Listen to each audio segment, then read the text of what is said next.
আমি যদি এই বিয়েতে না থাকি তাহলে আমি বলে দিচ্ছি আমি কাউকে থাকতে দেবো না, কাউকে না। হ্যাঁ, এমনকি আমি সাজিকেও থাকতে দেবো না।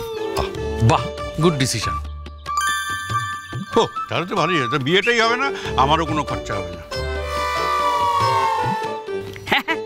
তুমি মেয়েকে খুঁটি করে ঘরে রেখে দাও, বিয়ে দিও না, খরচার ভয় একদম বিয়ে দিও না। আচ্ছা, এটা কি একটা মানুষের মতো আইটেম? মানুষ, কোনো মানুষ রাক্ষস না হলে এরকম খাওয়া খেতে পারে? খবরদার বলছি, একদম মানুষকে রাক্ষস বলবে না, ঠিক আছে? আর আবার সবাই কি অত কিছু একসাথে খাবে নাকি? কিন্তু সবাই সবকিছু একটু একটু করে তো টেস্ট করবে, তাই না? একটু একটু করে টেস্ট করবে, একটু একটু করে টেস্ট করবে, আর আমার জীবন থেকে সব টেস্ট বেরিয়ে যাবে, আবার ডিসটেস্ট হয়ে যাবে সব। এরা একটু একটু করে টেস্ট করবে আর আমাকে সব যোগান দিতে হবে? আরে টাকা পয়সা খরচা নেই নাকি? দেখো, এইটুকু খরচা কিন্তু সাজির বিয়েতে করতেই হবে, আমি বলে দিলাম, ঠিক আছে? তারপর গেস্টরা যখন আসবে তো ভালো করে ওয়েলকাম করতে হবে, স্টার্টার্স দিতে হবে। আর তোমার কিছু চুপ আছো কেন? কিছু বলো না। না, আমি কি বলবো, আমি তোমার কথা শুনে স্তব্ধ। কেন? হ্যাঁ, আমি বুঝতে পারছি যে তোমার না জীবন সম্পর্কে কোনো ধারণা নেই, কোনো আইডিয়া নেই। কোনোদিন টাকা পয়সা ডিল করেছো তুমি? হ্যাঁ, আর যাদেরকে দেখে আমাদের সাথে গুলিয়ে ফেলছো না, আমরা সেরকম নয়। আমি অত কিছু জানি না। তাহলে কি? আমি যে যে আইটেমগুলো বলেছি সেই আইটেমগুলো সাজির বিয়েতে হবে হবে হবে, ব্যাস। আর তোমাদের বাজেটের বাইরে চলে গেলে আমি দেব। এই বারবার এক কথা বলবে না তো। আমি দেবো, আমি দেবো। তুমি টাকা দেবে? হ্যাঁ। তোমার ড্যাডির টাকাগুলো এনে দেবে, তাই তো? তাই দেব। এখন আর কি করবো? ড্যাডি যখন এখন নেই, ওই টাকাগুলো এখন আমার। হ্যাঁ, তো আমাকে ওগুলো খরচা করতে হবে। আমি যেরকম করে খুশি ওগুলো খরচা করব, আমি দেব। দেখেছো? না না, তা বলে কি মিস ইউজ করতে হবে মা? তুমি এক কাজ করো না, এই টাকাগুলোকে তুমি অনাথ আশ্রমে দান করো। অনাথ আশ্রম, বাচ্চাগুলো খেতে পারে না, বাচ্চাদের দাও। আমি সেসবও দেবো জ্যাঠাই, কিন্তু তা বলে সাজির বিয়ে আটকাবে না। যে যে আইটেমগুলো বলছি ওগুলো হবেই। ওমেচকা, তুমি তো কোনো কথাই বলছো না। আমার এই আইটেম খুব পছন্দ হয়েছে, মানে এদের আমার তো খুব পছন্দ হবেই। যত গুড় দেবে তত মিষ্টি হবে, যত ঢেলে সাজাবে তত তোমার ভালো লাগবে। শোনো দাদা, একটা বিষয় একটু বোঝার চেষ্টা করো। এই আইটেমগুলো না হলে না প্রেস্টিজে পড়ে যাবো দাদা। তোমার প্রেস্টিজ রাখার দায় আমার নেই পটকা। হ্যাঁ। এ কি রে? আচ্ছা আচ্ছা, ঠিক আছে দাদা, তো শেষবারের মতো আপনি রাজি হয়ে যান। যা যা বলছে আপনি বলুন। হ্যাঁ, এগুলো হোক, মানে চাইছে তো সবাই, বলুন। তোমার কি মাথা খারাপ হয়ে গেছে মেজে বৌমা? তোমার মধ্যে একটু বিবেচনা বোধ ছিল, এই এদের পাল্লায় পড়ে কি সেটাও লোপ পেয়েছে? না বড়দা কিন্তু একদম ঠিক কথা বলছে মিস্তি, জানো? চুপ কর। আরে একদম ঠিক কথা বলছি। এত এত মাছ মাংস, এত কিছুর কি প্রয়োজন? আমার কি মনে হয় জানেন তো বড়দা, ওই ভাত, একটা মাছ, একটা মাংস, বাকি যে মাছগুলো বলছে সেগুলোকে উড়িয়ে দাও, উড়িয়ে দাও। তুই দাদার পাশে গিয়ে বস, ও তোকে ওখানে মানাবে। হ্যাঁ, উড়িয়ে দাও, শুধু উড়িয়ে দাও। এটা উড়িয়ে দাও, ওটা উড়িয়ে দাও, মাছ উড়িয়ে দাও, সব কিছু উড়িয়ে দাও। আর কিছু বলতে হবে না তোমাদেরকে। ও গুনগুন, গুনগুন বলছি, রাগ করে না শোনা। দেখো না, এত এত আইটেম কেউ খেতে পারবে নাকি? শুধু শুধু নষ্ট হবে, সেই জন্য বলছি এত মাছ মাংস করার প্রয়োজন নেই। আরে ওরা সে না খেতে পারো, আরে অন্তত ওরা তো সবাইকে গিয়ে বলবে না সাজির বিয়েতে এত আইটেম হয়েছিল, এত খেয়েছি আমরা। বাহ বাহ বাহ, কি ভালো। বাড়ির উল্টো দিকে একটা বস্তি, অত বড় বস্তি, কত মানুষ খেতে পায় না, তুমি একবার ভেবে দেখেছো? আচ্ছা ঠিক আছে, তাহলে একটা কাজ করবো, ওদেরকেও নেমন্তন্ন করে খাইয়ে দেবো। হ্যাঁ হ্যাঁ, ওদেরকে, আরে বাবা একদিন যদি ওদেরকে নেমন্তন্ন করে খাইয়েই দিই তা কি হয়েছে, খাইয়ে দেবো। হ্যাঁ, খাইয়ে দেবো, বিশাল উপকার। এই শোনো, ওরা আসবে কেন তোমার বাড়িতে, তোমার দরজায়? চেনে না জানে না, খাইয়ে দেবো। যদি ওদের উপকার করতে চাও না, সিরিয়াসলি কোনো উপকার করো। ওই একদিন দয়া দেখিয়ে খাইয়ে কোনো লাভ নেই। বাজে কথা। তুমি না মানে সত্যি, আরে বাবা কিছুই করতে দেবে না, কিছু ভালো করতে যাচ্ছি তাও বলবে না, আর যদি কিছু না করি তাও বলবে আমি তো কিছুই করি না। আর তুমি চাওটা কি আমি তো বুঝতে পারছি না।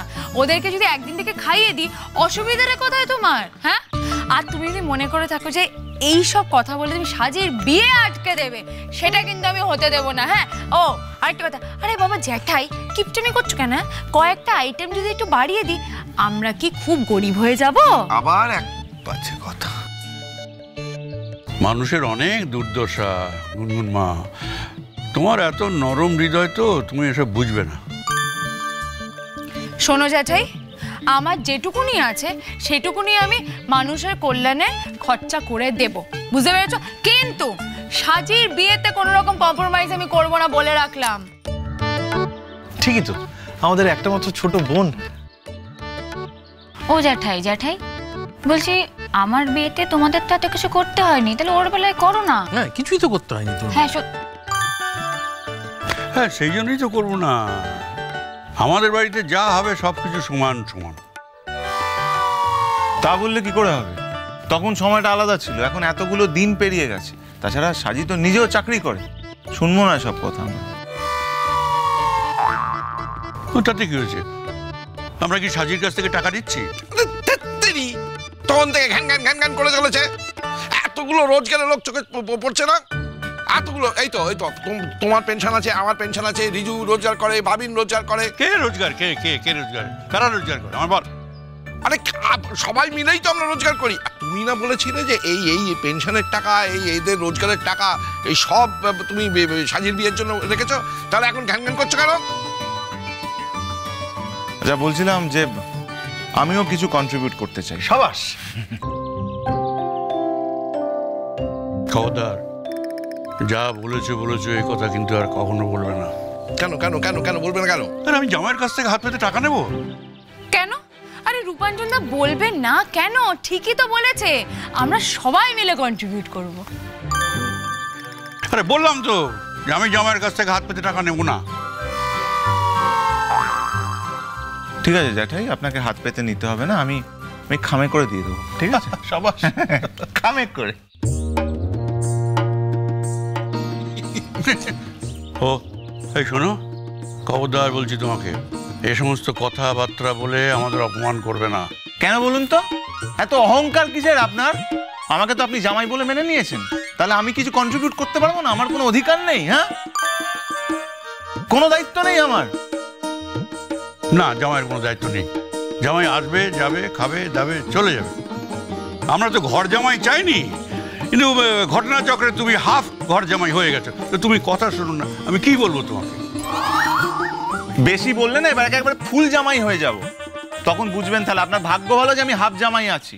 আচ্ছা, গুনগুনো তো বাইরের মেয়ে, বাইরে থেকে বিয়ে করে বউ হয়ে এসছে, ও কন্ট্রিবিউট করতে পারে। আমিও বাইরের ছেলে, জামাই হয়ে বাড়িতে এসেছি, আমি কেন পারবো না? আমারও অধিকার আছে কন্ট্রিবিউট করার, বুঝেছেন? আর শুনুন, আপনি যদি এটা না মানেন তাহলে আমি কোর্টে যাব। কি বললো? কোর্টে যাবে বলছে? কোর্টে যাব আমি, আইনের সাহায্য নেবো। কোথায় কোথায় কোথায় যাবে? কোর্টে যাব, কোর্টে, কোর্টে অধিকার আদায় করতে যাব কোর্টে, বুঝেছেন? হ্যাঁ, যেতেই পারো, তোমার তো সেই অধিকার অলরেডি আছে রূপাঞ্জন। আর কোর্ট তো কোনোদিনও বলে দেয়নি যে জামাই কোনো দায়িত্ব নিতে পারবে না। কোর্ট থেকে লিখিয়ে নিয়ে আসবো বড় বড় করে, তা নাহলে তুমি বিশ্বাস করবেন না, বুঝতে পেরেছ? রাখো রাখো, এখন এই সমস্ত কথাবার্তা বলার সময় নয়, ঠাট্টা তামাশা করার সময় নয়। আমরা এখানে একটা সিরিয়াস কাজ করছি। ঠাট্টা তামাশার কি আছে? একটা আইটেমের আমি দায়িত্ব নেবো। আমি কুচি পাঁঠার, হ্যাঁ, মাংসের দায়িত্ব নেবো। পাঁঠার মাংসটা আমি আমি আমি নরম নরম মাংস, কনফার্ম। আচ্ছা, ঠিক আছে। দেখো দাদা, রূপাঞ্জনের সঙ্গে আমাদের যে সম্পর্কটা, সেটা তিনি জামাইয়ের সম্পর্ক নয়, বাড়ির ছেলের মতো। তো ফলে রূপাঞ্জন যেটা বলছে আমাদের মেনে নেওয়াটাই উচিত। আর সেই পথ অনুসারী হয়ে আমরা সবাই এক একটা করে আইটেমের দায়িত্ব নিয়ে নেব। যেমন ধরো আমি। আচ্ছা ঠিক আছে, মাছ যা আছে সেটার দায়িত্ব আমার। 3টে মাছ, হ্যাঁ মনে থাকে যেন। তার মানে 3টে মাছ আর মাংস দায়িত্ব তাহলে কমপ্লিট। ওকে,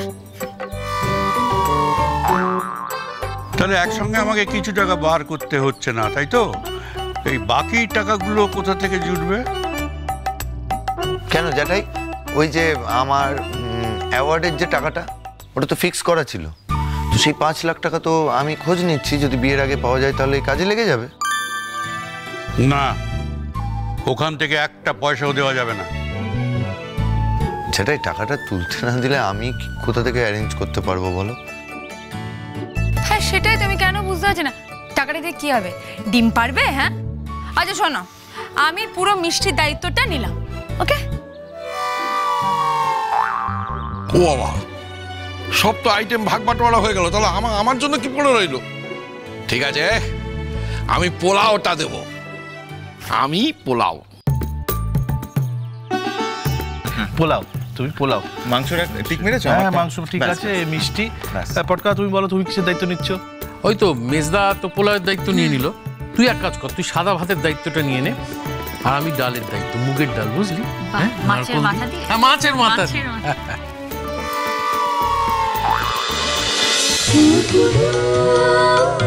খুনকুনি